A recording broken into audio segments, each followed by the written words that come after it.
10 लाख रुपए का नुकसान किया है तूने। अरे कंपनी इसलिए नहीं छोड़ी थी तेरे भरोसे। जेठ जी,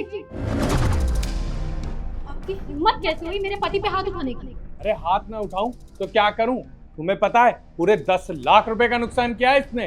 हाँ तो 10 लाख का नुकसान किया ना, तो इसका ये मतलब नहीं है कि आप मेरे पति पे हाथ उठाएंगे। ईशु, क्या बदतमीजी है? तुम्हारे जेठ जी है ना, वो ऐसी बात करते हैं उनसे?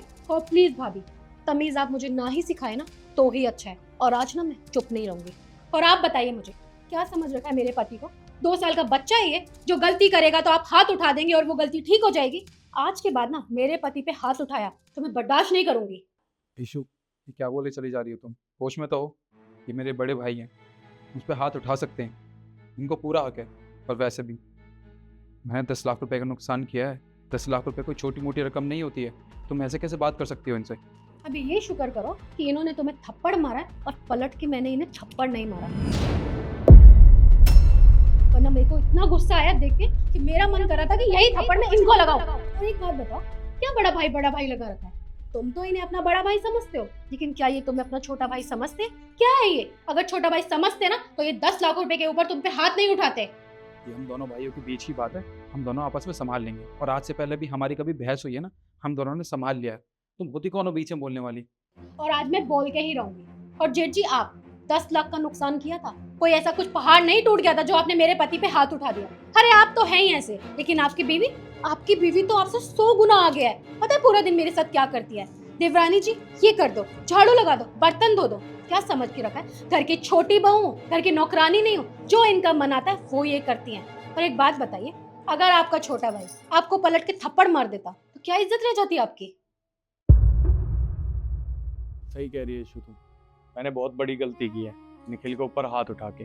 अरे अब इसकी शादी हो गई है, मुझे इसके ऊपर हाथ नहीं उठाना चाहिए था। पर हाँ, मैं एक बात बताऊं, जब से माँ बाप गए हैं ना, तब से इसको मैंने ही पाला है। अरे जब से छोटा था ना, इसके लिए मैंने सब कुछ किया, इसको किसी चीज़ की कमी नहीं होने दी।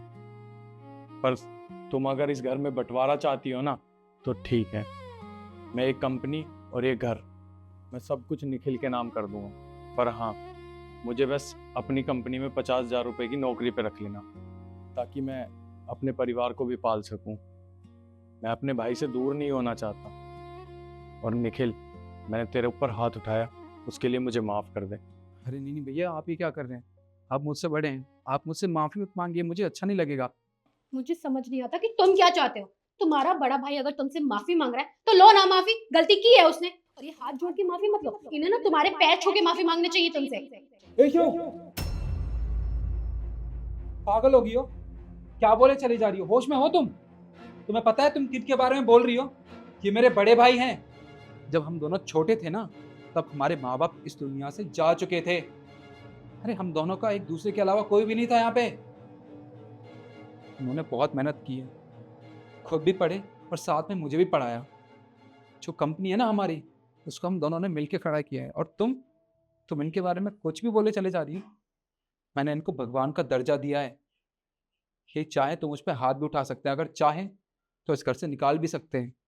तुम कोई नहीं होती हो हम दोनों के बीच में बोलने वाली। अरे एक मकान को ना एक औरत घर बनाती है, और उस घर को औरत ही बिगाड़ देती है। शर्म आनी चाहिए तुम्हें। आज तक मैंने कभी पलट के अपने बड़े भाई को जवाब नहीं दिया। और तुम, हमारी शादी को कितने दिन हुए हैं?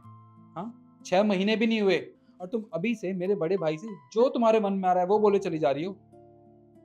मैंने आज तक किसी लड़की पे हाथ नहीं उठाया ईशु। तुम पहली लड़की होगी जिसके ऊपर मैं हाथ उठा दूंगा, वो भी अपने बड़े भाई की वजह से। तुम्हारे लिए ठीक यही होगा कि चुपचाप मेरे भाई से माफी मांगो, समझ गई? जेठ जी, आप मुझे माफ़ कर दीजिए।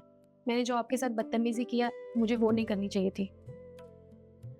कोई बात नहीं, तुम चलो अंदर।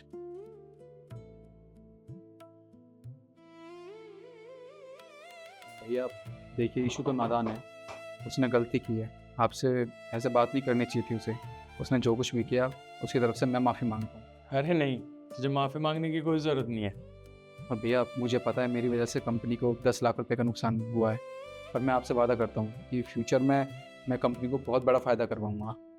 तू परेशान मत हो, हम दोनों साथ मिलके काम करेंगे और बढ़िया फ़ायदा होगा। आजा।